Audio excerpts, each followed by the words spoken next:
Well, a very, very happy Wednesday morning to everyone. Welcome to the John Kentera Show on YouTube, Facebook, and X. Glad you could join me on a very wet Wednesday. Hope everyone out there driving around, make sure you buckle up and maybe go a little bit slower than normal and give yourself plenty of time when you're heading out. So, man, been raining, unbelievable amount. Luckily, yesterday I had to go out and do a couple different things, and yeah, it didn't hit the bad weather, but man, last night it rained awful hard. Glad you could join me again. Just a quick order of business here. If you're tuning in for the very, very first time, we're trying to work to 4,000 subscribers, and we're making good progress right now. So if you're out there tuning in for the very, very first time, very much appreciate it if you'd subscribe, like, share, tell a friend, and you can be a member to help support our channel for only $2.99 a month. You can tell everyone I'm a member of Coach's Gold Glove membership team, so very much appreciate that, and of course also very much appreciate the supers that we get from time to time on the program. Very much appreciated those. We got a lot to get to. I knew, during the off season, you're doing shows and sometimes you're going, man, what are we going to talk about today? Because we talk mostly Padres and baseball on this program. We'll get into Aztecs and we'll talk about San Diego FC. We'll talk about what's going on in San Diego and Southern California. And if there's a big national story, we'll definitely get to that. You're always, always welcome in Coach's Crew to ask me any question. And I mentioned it on the show on Monday that I had a Dodger fan reach out to me last weekend and say, Coach, I really enjoy your fair. When you talk about other teams, you're always fair. Well, I'm a baseball guy. I'm a sports guy. And my job is to evaluate what I see. And I don't come on with any prejudice. Yeah, I'm going to lean to the Padres, but I'm also going to be very honest about the Padres. And I think that's what my listeners have always appreciated about me, that I don't sugarcoat things. I get right to the brass tacks. And we do that on this show. I do it out in the community. If somebody approaches me, hey, what do you think about this? Or what do you think about that? I'm going to be very honest. I've got a lot of experience in the sports world as a player, coach, broadcaster, and it's the only thing I've done my entire life. Since I was 8 years old and started playing Little League Baseball, I've been involved with sports. I've never had a job other than being an agent for a while, and I still have my certification. I can still represent amateur players and minor league players. If I wanted to represent major league players, I'd pay about another $1,500, take a test. And now that test's a lot easier because you can do it online. When I got my certification, I actually had to go to New York and take a test. And I pay my $518 every year to the Major League Baseball Players Association to keep my certification. But I've been involved in sports in one way or the other my entire life since I was 8 years old playing Little League Baseball in Solana Beach. So I'm always going to be honest. You ask me a question about the Dodgers, the Angels, the Giants, the Diamondbacks, I'm going to tell you what I know and how I feel about it. So this is a great opportunity for you fans to have your voice heard. It's kind of funny, and I got to share this with you. Once upon a time, when I was at 690, we had a brand new program director who probably wasn't a big fan of mine when he came in. I wasn't controversial enough for him. I was doing, just hardcore sports. And eventually I wore him down. And he gave me the two biggest contracts I ever had in the radio business. But when he first listened to me, he wasn't a big fan. And then he became one of my best fans and gave me two very, very nice contracts. And so if you tune in and you want to hear about sports and a guy that's going to be extremely honest, not, sugarcoat things, you're on to the right program here. Okay, I got some news today, and I'm very excited about this. Yesterday, I went to a meeting for the Randy Jones Foundation. We all know Randy passed away here a few months ago, and I spoke at the Celebration of Life out at Petco a few weeks back. And because Randy and I we had a close association, we worked together for many, many years, I was asked to join the Randy Jones Foundation. Now, Randy Jones's foundation started back in about 2015 for the most part. And when we were doing the post-game show and we'd get off at midnight, and Randy and I, we'd go out in the parking lot and rehash what we just talked about, rehash the game. And Randy one night said to me, Coach, I'm going to start a foundation. I want to do something for kids. I want to give back. And Randy was always giving back, and that's why we all loved him. So we were talking about it. He goes, I got to go see a lawyer and get all this stuff drawn up. And he got the foundation going. And what the foundation does, it provides opportunities for kids. I've emceed several of his golf tournaments to raise money. They give out scholarships to kids, needy kids around San Diego. They bring the ball players over to the kids when the Padres give out tickets to about 20 people 5 or 6 times a year. And Randy'd be down there and bring players over, sign autographs. And these are military families. And we know military people don't make a lot of money. And so Randy wanted to do something for the military kids and their families. So he'd get them out to the ballpark. He'd take them on fishing trips. They had other things that they did. They had baseball camps. And so I've been asked, and it's a great group of people that are on this foundation. And I got voted in yesterday. So we're going to try to raise a lot of money.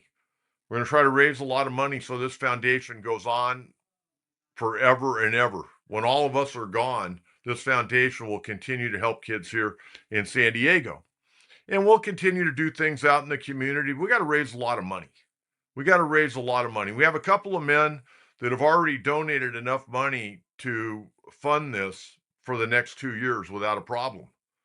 And they want to have an endowment, but the expenses are paid for the next 2 years by a couple of gentlemen that have already generously written checks.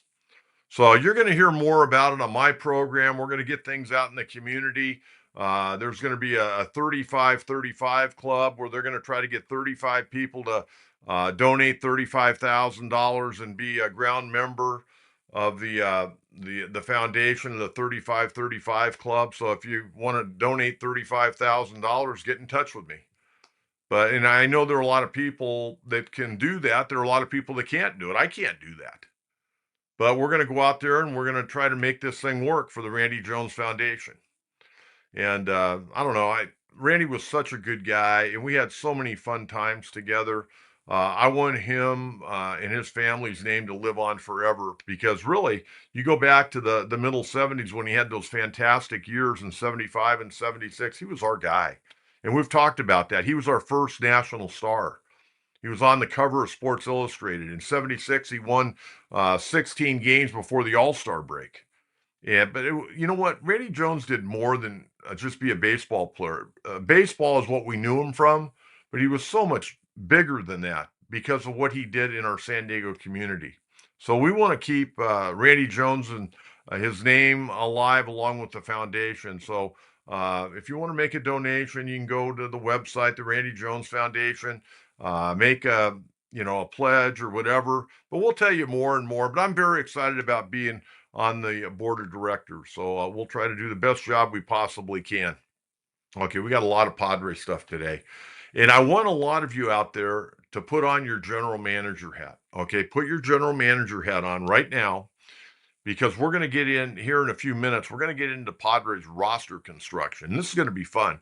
But how about Monday night? I mean, after that weekend where the Padres got Nick Castellanos late last week, and then they signed Griffin Canyon, then they signed German Marquez. All of a sudden, they signed Walker Buehler. Now, Walker Buehler was a guy that I thought they may sign a year ago. When he became a free agent, he ended up signing with Boston, got traded late in the year to the Philadelphia Phillies, and really pitched well for the Phillies. And I'll give you his numbers, but he comes in. And I was looking at it today, and I don't know all the particulars because a lot of the I's haven't been dotted and the T's haven't all been crossed for the most part. But with all the guys, not counting Miguel Andujar, who's going to get $4 million. I mean, you take a look at Castellanos, German Marquez, Griffin Canning, Walker Buehler. Those guys are going to make, I think, if they all make the team, they're going to make $10.4 million combined. and that's with Ty France as well. And so, I mean, that's unbelievable. But you know what? All these guys are looking for an opportunity to kind of get their careers back on track. I mean, every one of them, and even the starters. I mean, we talked about, can Pivetta do what he did a year ago? Can Michael King stay healthy? How many innings can Joe Musgrove go? Can Randy Vasquez continue to get better? Everybody, there's always question marks with everybody until you get out there and do it. But here's Walker Buehler a year ago. And by the way, he's only 31 years of age. Now, he has had 2 Tommy John surgeries, but he still brings it. And we go back to the 2024 World Series where he came in and closed it out and did a hell of a job for the Dodgers. He was the last guy on the mound when they closed out that series against the New York Yankees. Last year, he started with Boston. He had 23 games, 22 starts. Not good numbers. He was 7-7 with a 5.45 ERA, 112 and a third innings, gave up 120 hits, gave up 22 dingers. And again, you're pitching in Fenway Park, and guys are banging the ball off the wall or over the wall. But then he ended up getting released, and he signed with Philadelphia.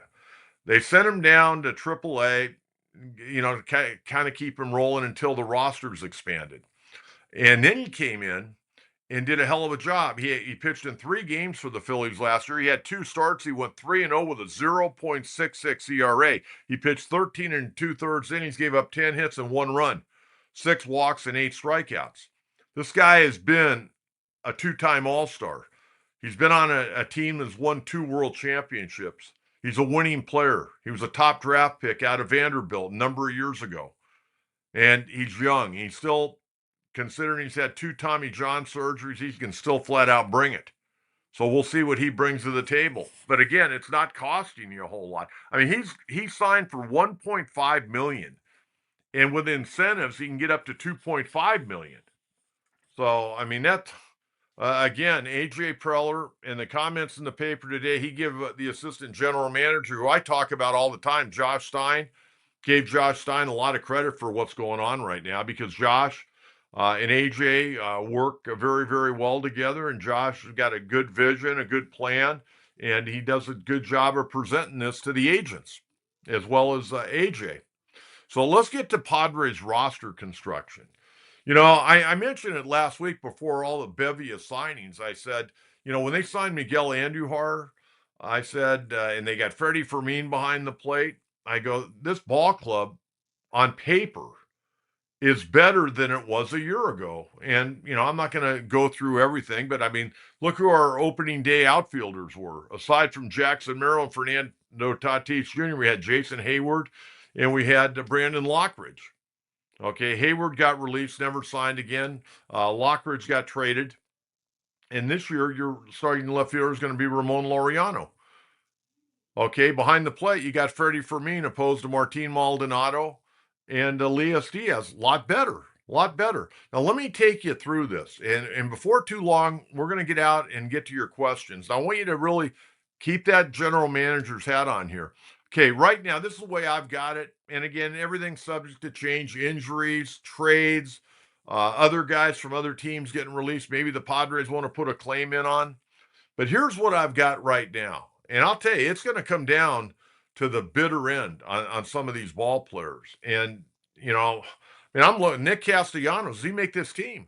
Yeah, I think he does, for a variety of reasons. I still think he can play. I think getting out of Philadelphia is going to give him a new lease on life. He's playing with his old buddy Manny Machado. That'll be motivating. There's going to be some friendly competition between those two guys to see who is doing what. But let me take you through the roster, and I'm going to give you kind of the way I would see opening day right now. Behind the plate, Freddie Fermin. First base, Gavin Sheets. Maybe not opening day if you're going against Tarek Skubal, but Gavin Sheets, I think, will be the primary first baseman to start out the year. But we'll never know. We'll see. Jake Cronenworth at second, Xander Bogaerts at short, Manny at third, the outfielder, Laureano, Merrill, and Tatis Jr. And I've got opening day, I'd have Nick Castellanos be the designated hitter. And then, of course, your backup catcher, I imagine, unless he just falls completely on his face in spring training, it'll be Luis Campusano.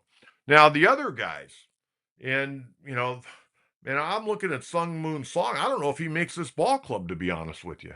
The one thing that he's got in his favor is versatility, and he's a left-hand hitter.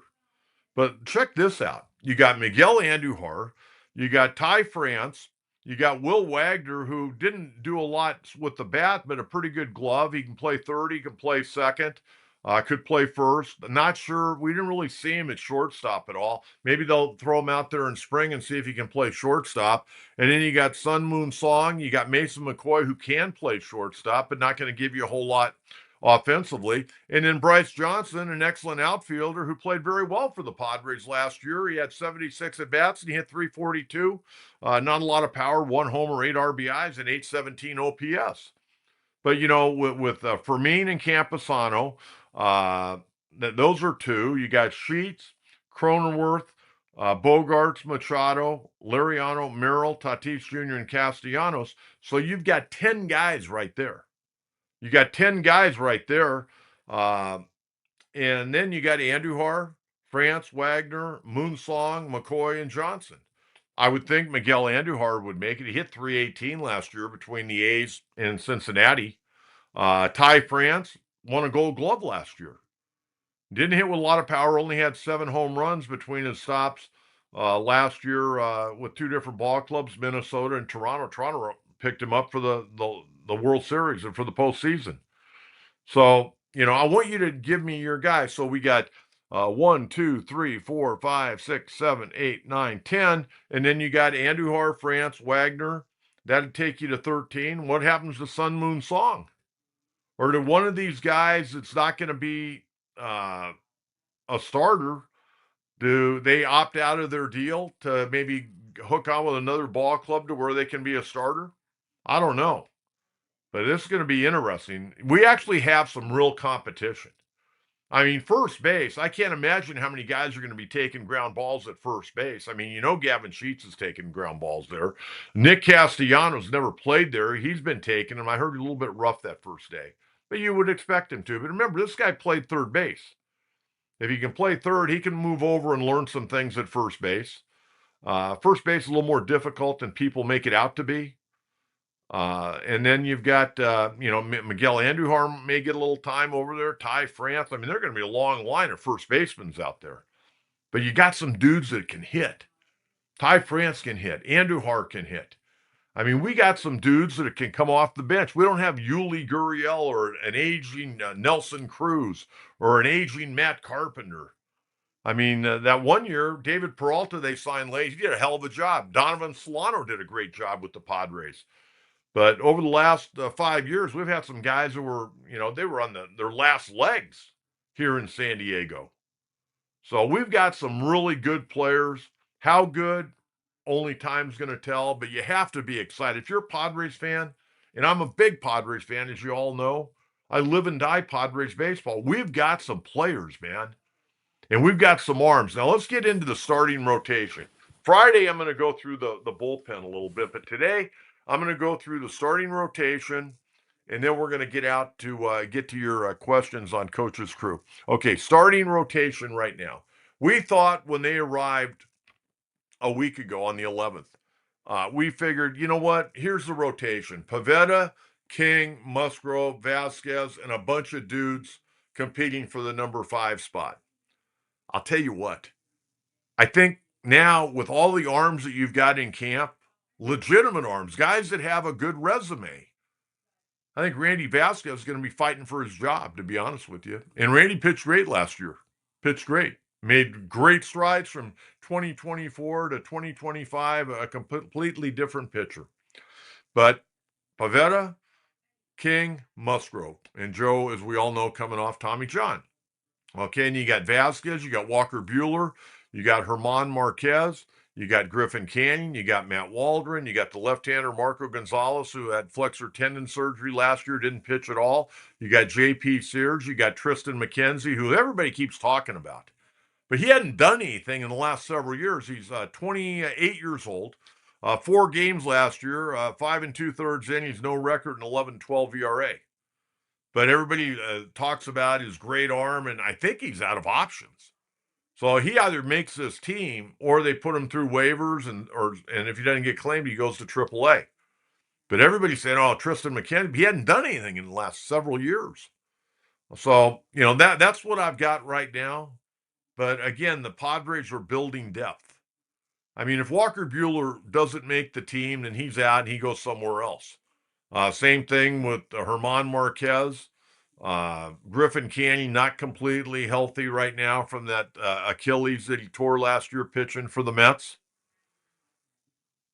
A lot of good talent on this roster. We talked about how there's very little talent right now in the minor leagues. The depth's not good, especially at the higher levels. Most of the Padres top guys are, from Double A down. And they've been rated by most people, two or three different services, as having the worst farm system in baseball. And that's all cyclical. That can turn around. One or two guys. I mean, Salas get back on track this year and have a big year, and then all of a sudden the Padres look a little bit better. You have a good draft. You draft a couple of good guys. You see how Cash Mayfield comes along. Cruz Schoolcraft, who they drafted a year ago, see how he comes along. Who knows? He can get bumped up really quick. So I don't put a lot into those rankings. I really don't. The people that are putting those rankings, they're not seeing these guys on an everyday basis. They're not seeing what they're working on. They're just looking at numbers for the most part. Okay, one other note, and then we're going to get out to Coach's crew. And I don't know where this will go, but Tirso Ornelas, the young man, a native of Tijuana, got DFA'd yesterday. I mean, it's no room for him right now.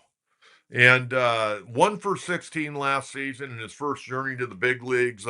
Looked a little bit overwhelmed, but you know what? That happens to a lot of guys. I mean, Willie Mays went 0 for his first, 23 in the big leagues, or 1 for 24, something like that. Not that Tirso Ornelas is going to be Willie Mays, but we know how tough it is. He went down to AAA and had a nice year. Not a great year, but a good year. He'll have a job. And who knows, he may re-sign with the Padres. If he passes through waivers, he may end up back in El Paso to start the year. Okay, it's time to get out to Coach's crew. And I've thrown a lot of things out there. I mean, this roster construction is going to be really fun to watch. And hopefully everybody can stay healthy. Knock on wood. Boom, boom. That's the thing you always are concerned about. So let's get out to Coach's crew, see what we have today.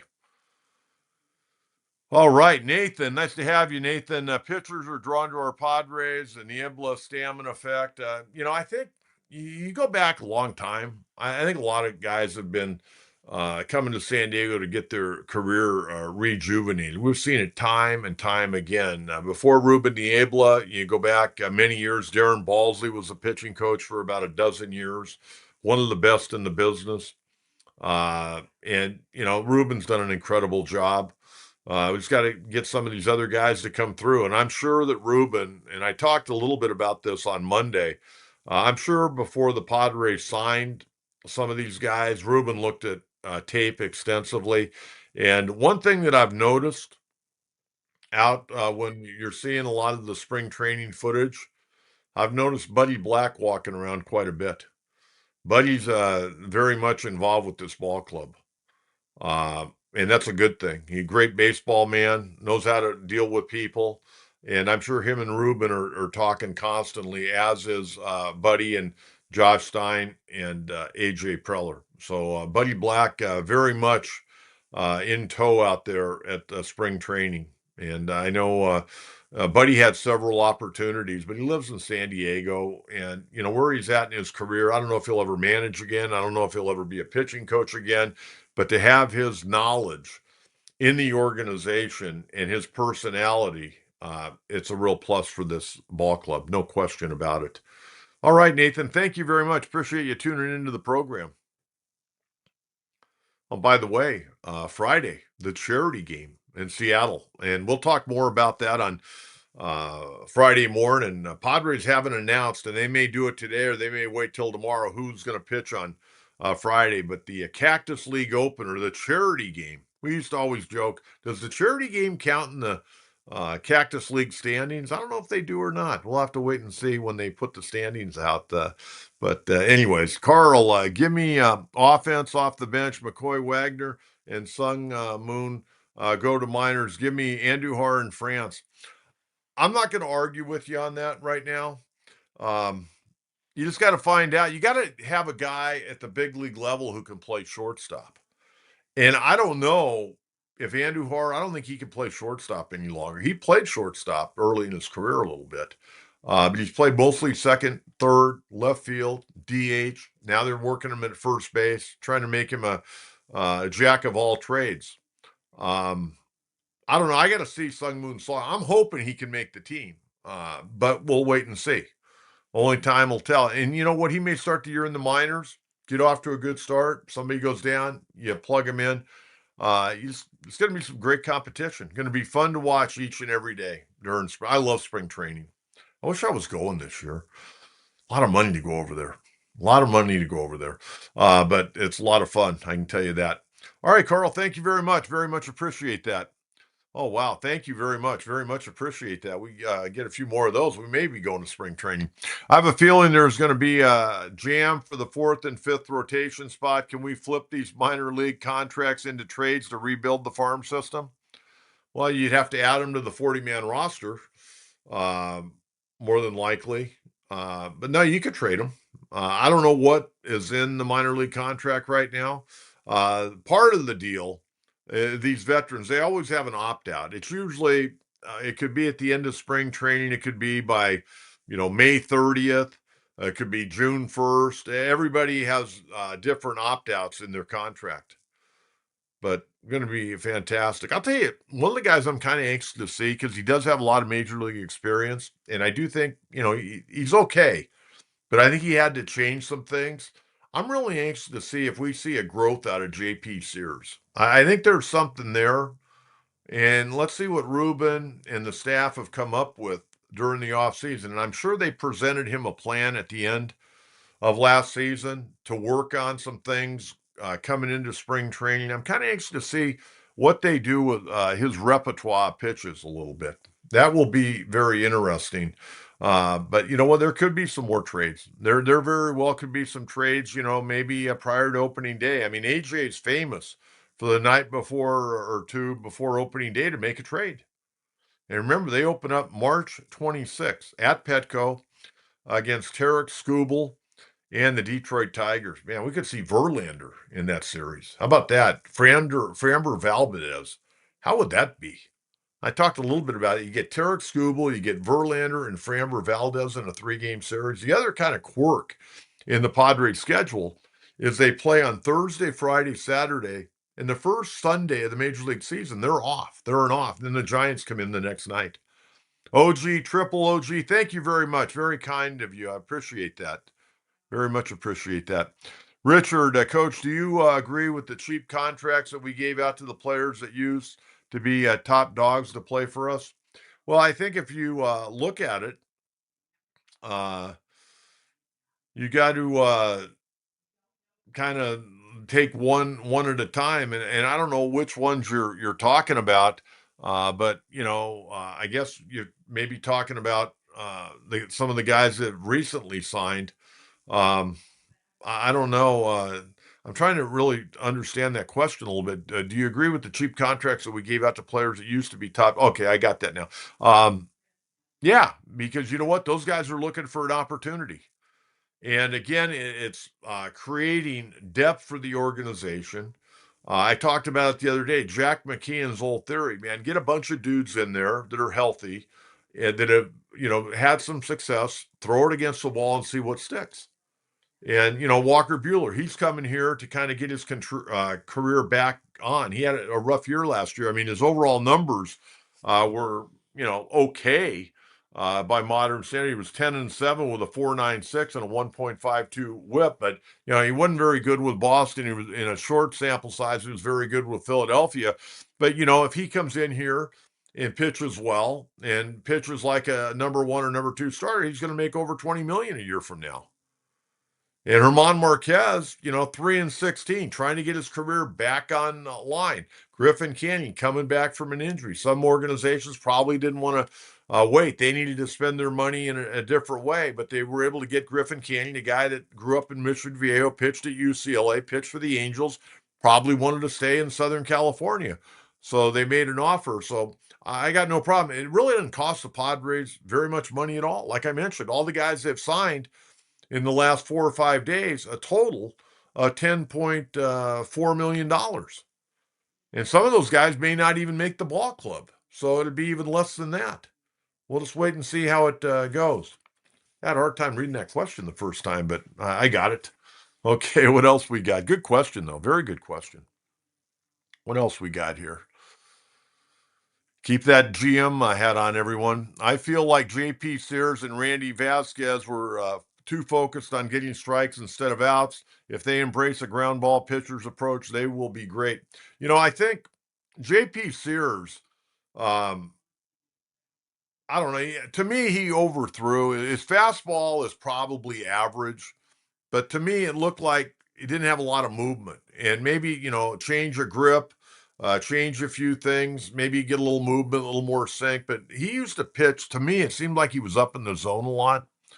And I think they, add and subtract. That's what pitching's all about. Hitters want rhythm and timing. You've got to disrupt that rhythm and timing. And so we'll see what he comes up with. Randy Vasquez, on the other hand, everybody talked about in 2024, he walked too many, which he did. Got better last year. I think he got more early pitch outs last year, pitch down in the zone. He's not going to strike out a batter in inning normally, but his strikeout numbers were actually much better than they were a year ago. So, hey, I'll tell you what, I would much rather see a guy get a batter out on 3 or 4 pitches and go 7 pitches, couple fouled off, 9. All of a sudden, your leadoff hitter in the game has got 10 pitches. You got your starting pitcher out there still trying to get the first out of the game. I mean, the perfect inning for a pitcher, every time you go out there, you're trying to get a guy out and the side out in 12 to 15 pitches. Now, 17 is about average, but your goal is 12 to 15. So if you can get that first guy out on the first 2 or 3 pitches, then you got some bullets in your arsenal the remainder of that inning. But that should be the goal of every pitcher. I want to get this guy. I want to make this guy swing the bat and let my defense work. You cannot defense a walk. There's nothing good about a walk, just like there's nothing good about a strikeout. When you walk a guy, you're pissed, the catcher's pissed, the manager, pitching coach, the defense behind you, everybody's pissed. And when you strike out and with runners on, you haven't moved the runners, you haven't helped the ball club. You're ticked off. The guy at second base is mad. The pitching coach or the manager's mad, the hitting coach. And nothing good happens from a strikeout because you're not moving runners. And, I think that's one of the things when you look at the Padres in 2024, they did a much better job than they did last year moving runners along. And Mike Schilt at times last year forced them to move runners along by the bunt. And I know people got all bent out and say, oh, he's bunting too much, bunting too much. Tell you what, you bunt when you feel you need to. And you're looking at who's warming up in the bullpen and who's doing here, what's doing there. Hey, if you got to bunt the baseball, I don't care what the numbers say. You get a guy that's on first base, you get him to second base, and that puts a lot more pressure on the pitcher. And if you bunt a guy from second to third with 1 out, that pitcher's thinking, how am I going to get this hitter out without allowing that run to score? You've got him thinking about different things aside from just trying to get this batter out. I don't want to throw that breaking ball too hard because I don't want to bounce it and that guy from third score. You get a guy in scoring position at second base, the leverage on that pitcher is far greater than it is with a runner on first. I can tell you that right now. So you got to manage your ball club, what you have talent-wise. And if the bunt is in order, then hopefully the guy that you asked to bunt can get the job done. It's not easy bunting when those guys are throwing 95 to 100 miles an hour or they're throwing that slider. But you got to stay on top of the ball. Stay on top of the ball. All right, what else we got? Good question. I love these questions. Okay. Tony Clark.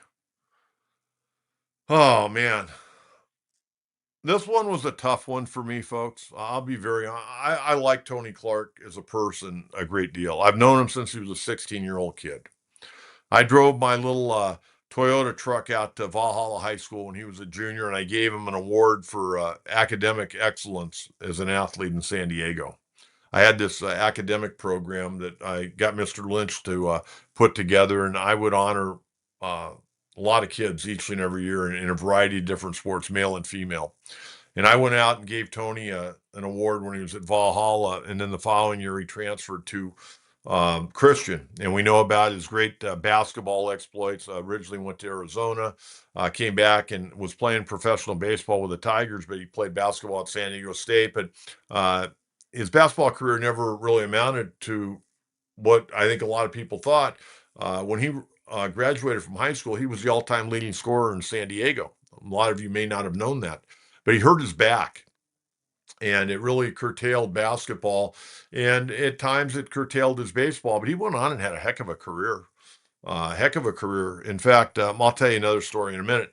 But anyways, yesterday it comes down that he was being investigated along with a guy from the NFL regarding licensing. The Attorney General's office in Brooklyn, New York, had been running an investigation for a number of months. And I talked to Tony. He came out to Scott Miller's celebration of life at Petco Park. He flew out from New York and came, and Tony and I had a really good conversation. The other thing about Tony is Tony, when he was a player, whenever he would come to San Diego, I would always go down there with my little tape recorder back in the day, and I'd interview him. Great, really, good guy.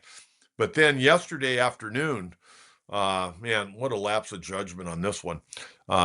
It wasn't, at least all what we hear two different stories. It had nothing to do, apparently, with this investigation. And I'm sure it's an ongoing investigation, but we find out later in the day he resigned because he had an inappropriate relationship with his brother's wife, who Tony hired at the Major League Baseball Players Association in 2023. So he's out. And I feel terrible about it, but hey, you got to pay the piper. You screw around, it's going to come back to bite you. I wanted to tell you this story. A scout by the name of Mike Wallace passed away a few years ago, and Mike was a very, very, very close friend of mine. And we would always have dinner at the Brigantine in Escondido. And Dennis Ackerman, the former San Diego CIF commissioner, who also once upon a time was an Oakland A's scout, John Maffey, my good friend from the Union Tribune, Ben Gallo, my best friend of all time, who used to work for the Washington Nationals, played with Tony and Buddy at San Diego State and played 7 years of professional baseball. Randy Johnson, who used to run the Padre farm system, played in the big leagues with the Atlanta Braves. We have dinner once a year, and Randy Jones would come to this dinner. And we're having our big dinner tonight. But what is unique, Mike Wallace was the scout that drafted Tony Clark out of Christian High School and eventually signed him with the Detroit Tigers. And I remember Mike telling me he drove Tony up to Anaheim Stadium when Sparky Anderson was managing, and Tony went out there as a 17-year-old kid and was pounding balls out of Anaheim Stadium. And Tony went over and sat with Sparky Anderson, and he ended up getting drafted and signed, and went on and had a great career and played for the Padres. In fact, he played in the longest game in Padre history that year, where they played 22 innings. Padres got beat by Colorado that night, 2-1. That was the night I signed off from the post-game show at 2:15 in the morning. So thought I'd share that story with you a little bit. But now, with the collective bargaining agreement running out, what's going to happen? Now, there's going to be a lockout. I'm telling you, December 1st, there will be a lockout. The players will not be able to work out at, say, Petco Park or Dodger Stadium or wherever they play. They're not going to be able to work out. Not only are they not going to be able to work out, they're not going to be able to work with team doctors, team trainers, use any of the facilities. Now the question is, who is going to take over as the head of the Major League Baseball Players Association? And more than likely, they're going to name an interim, and it'll be Bruce Meyer. And Bruce Meyer is a very, very tough negotiator. They're not going to fall for the salary cap. Now, everybody agrees there needs to be a floor. The players are definitely going to say, hey, there has to be a floor, because you got to get these other teams spending money. And if you listen to Manny Machado and Fernando Tatis, they like what the Dodgers are doing. They're spending money, and Manny said, well, everybody could be doing that. Well, not everybody could do it, but there are a lot of teams that could. Maybe not to the degree of the Dodgers, but some teams, most teams could spend more than they're spending. Okay. Um, so, Padre fans, when you're bitching and moaning about what the Dodgers are doing, don't bitch and moan because your star third baseman is saying, I like what the Dodgers are doing. Okay. And of course, he's saying that to protect the Players Association. But Bruce Meyer is a guy that baseball doesn't like, Manfred doesn't like, players don't like him. And it's going to be very interesting to see if he ends up being the full-time guy. I don't think he will be, but I think he will be the guy that does the negotiating. And he's tough. He's very, very tough. In fact, a lot of people don't know this. When the last collective bargaining agreement got done, there's an 8-member committee. Now, that's changed over quite a bit. There's several new members on the committee. And I'm going to give you the names that are on the committee here in a minute. But in the last labor negotiation, when they got the deal done, the executive committee of 8 people voted not to accept the deal. The players themselves, when they got a chance to vote, they accepted the deal. So the 8-member committee, they didn't want to accept the deal when the players ended up voting for it. So there was a divide right there. Now you've got like 3 new members, at least 3 new members. And here are the members. You got Marcus Semien, you got Chris Bassett, we got our boy Jake Cronenworth, Paul Skeens, Brent Suter, Pete Fairbanks, Cedric Mullins, and Tarek Skubal. So that's the 8-member executive committee that works with the MLB Players Association, and they give their yay or nay. And they said nay last time, but then the players outvoted them and said, no, we want to play. Going to be very interesting. Going to be very interesting. I'm having a hard time thinking we're going to get the baseball season in 2027 started on time. Maybe they'll get to opening day, but it may be a shorting of spring training, which is not good. It usually affects the pitchers because they're not built up, and then you start having injuries when guys go out there trying to do too much. So Tony Clark out at the Major League Baseball Players Association. Okay, let's get to the Aztecs. Oh, my God. Bad effort last night. Bad effort. They got out-muscled, outplayed every which way last night. They get beat by Grand Canyon for the second time. Grand Canyon came in here and smacked them right in the mouth, 73-63. Aztecs last night shot 35%. They were 3 of 15 on threes, completely outplayed. That era's Grand Canyon team, everybody, they're not that great. Well, they're pretty damn good. They're pretty damn good. And you know what? I don't know if they can win the Mountain West Conference tournament title, but they're a pretty good basketball team. They're very well coached by Bryce Drew. But Aztecs now have put themselves in a real predicament. And let's bring the standings up here. Because not only have they fallen a game back or a half game back, as Utah State had a bye last night. Take a look at the standings. Utah State sitting at 12-2. Aztecs 12-3. Eric Olin, our old buddy from UC San Diego, doing a hell of a job. 11-4 at New Mexico right now, and he got his 20th win last night. How about that? They're 20-6. The guy can flat out coach. Grand Canyon 10-5. They're 17-9 overall. Nevada down there with 6 losses. They're out of it by now. But when you take a look at San Diego State, I mean, their schedule is tough. They got 5 games left. They're at Colorado State on Saturday at 3 o'clock. Colorado State is not great. See, you don't even see them in the standings right there. They're below Boise State. They can beat you at Moby Arena. And then they come home next week. They got the big game against Utah State. So they can get right back in it. But they got to win on Saturday. And then next Wednesday night, going to be a huge game out at Viejas against Utah State. But then they've got to go on the road to the Pit in Albuquerque to take on the Lobos, who we know are tough at home, but they've lost a couple games at home. They lost that one game to Utah State, and I think more because Utah State's a veteran team, a lot of young players at New Mexico, and that may be an advantage for San Diego State. But they got to go to New Mexico. Then they've got to go to Boise State, which is not easy. And Boise State's been playing a whole lot better lately. They're sitting at 15-10. They've gotten back to the 500 mark in conference. And then they're home to close out the regular season against UNLV, who's playing very well. You see right there, they've won 3 in a row. They're playing much better basketball. So the Aztecs put themselves in a real predicament with losing that game last night. And they wanted to try to make amends for that devastating loss over at Grand Canyon a few weeks back when they got homered on the last play of the game and got beat 70-69.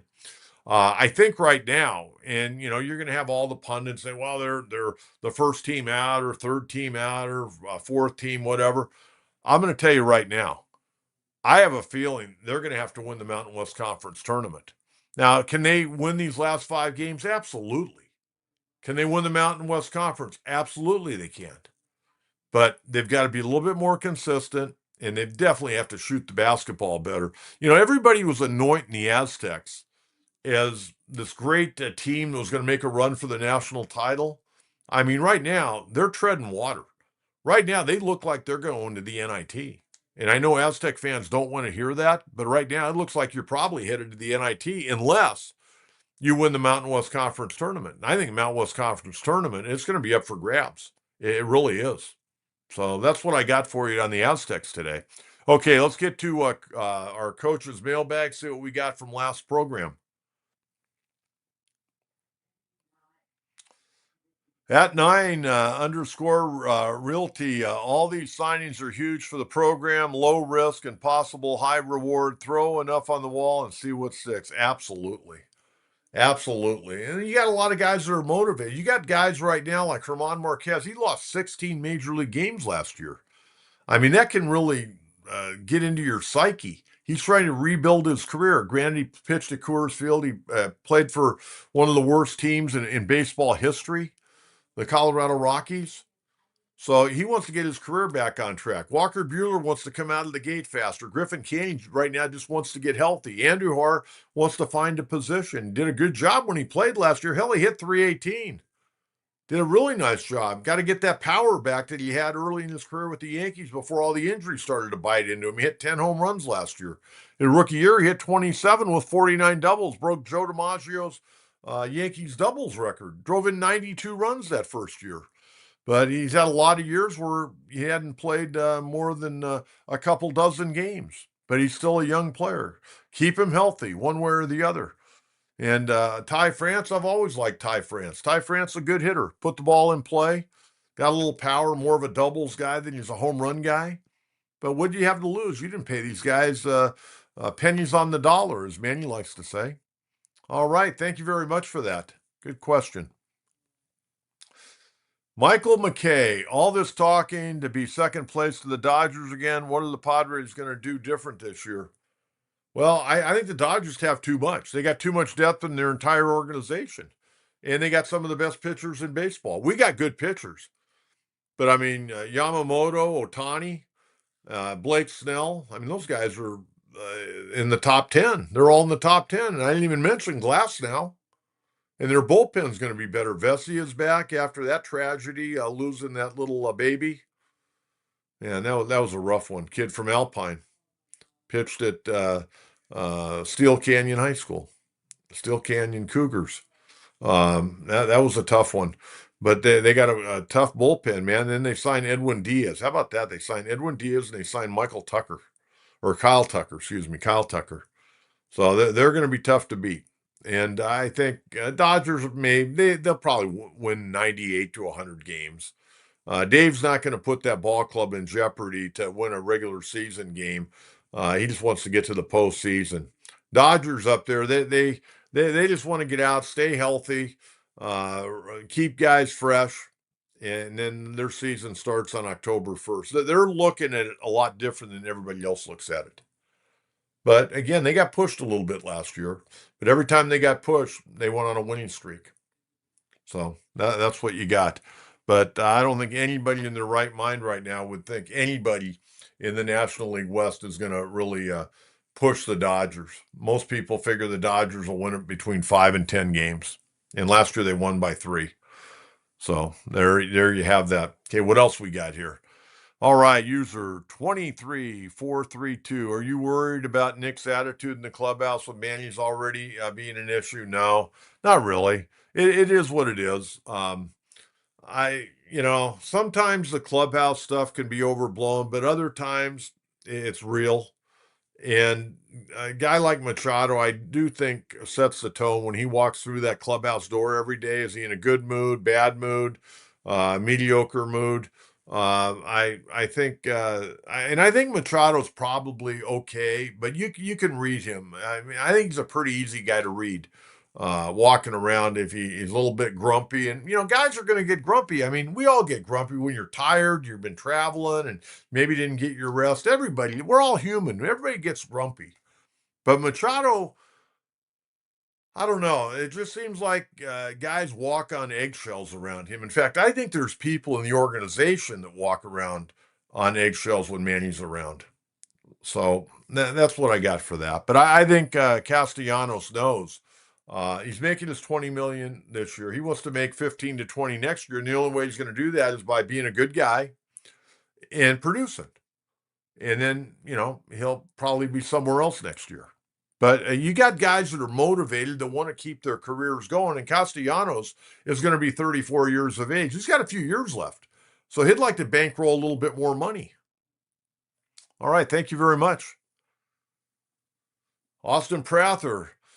Let's see. Coach, can you please do Thursday night shows when the Padres have off days? You know what? We may be able to do that, Austin. I can't commit to that right now. We're going to kind of play it by ear and see how we do.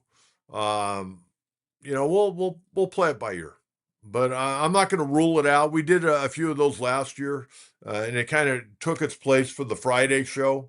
So we'll talk about it. We may do that from time to time. I don't know if it'll be a regular thing, but we will put it on the table. We'll put it to the board of directors on that. Thank you very much, Austin. Always great to hear from you, buddy. Okay, again, please subscribe, please like, please share, please tell a friend.